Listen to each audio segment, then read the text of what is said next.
학대 등 인권 침해를 입은 장애 아동을 일시적으로 보호할 수 있는 시설이 마련됩니다.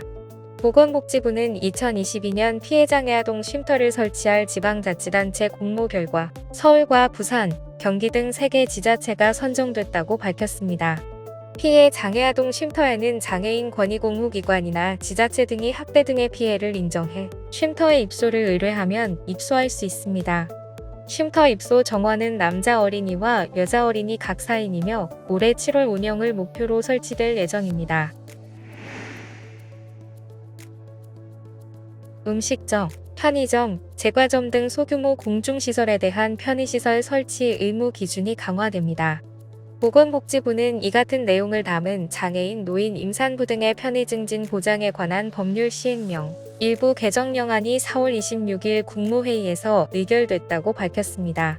개정안에 따르면 슈퍼마켓, 휴게음식점, 제과점과 임의용원 등의 편의시설 의무 설치 바닥 면적 기준은 50제곱미터이며 목욕탕의 경우 300제곱미터 이상, 의원, 치과의원, 한의원, 산후조리원의 편의시설의 경우 100제곱미터 이상으로 강화됩니다. 개정 시행령은 5월 1일부터 시행되며 신축, 증축, 개축, 재축되는 소규모 근린생활시설이 대상입니다. 경찰이 장애인 권리 예산 반영 등을 요구하며 출근길 지하철 시위를 벌인 전국장애인 차별철폐연대에 대한 수사에 본격적으로 착수했습니다. 서울교통공사는 박 대표 등 전장현 관계자들이 지난해 1월부터 11월까지 6차례에 걸쳐 지하철 승하차를 반복하는 방식으로 열차 운행을 지연시킨 혐의로 경찰에 고소장을 제출했습니다.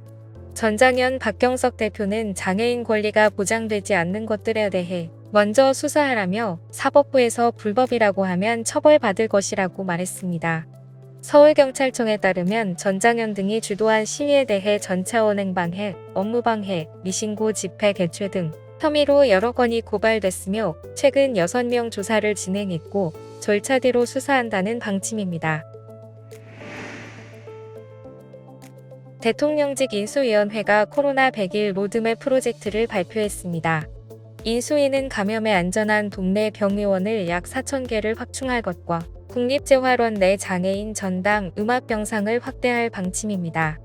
또한 백신 이상 반응으로 인한 사망 위로금을 1억 원으로 상향하고 이를 위해 피해보상 업무를 전담하는 피해보상지원센터를 설치할 계획임을 밝혔습니다. 이 밖에도 먹는 치료제의 경우 기존 60세 이상 면역저하자, 4에서 50대 기저질환자에서 12세 이상 기저질환자까지 확대할 방침입니다. 지금까지 장애인생활신문 편집국에서 전해드렸습니다.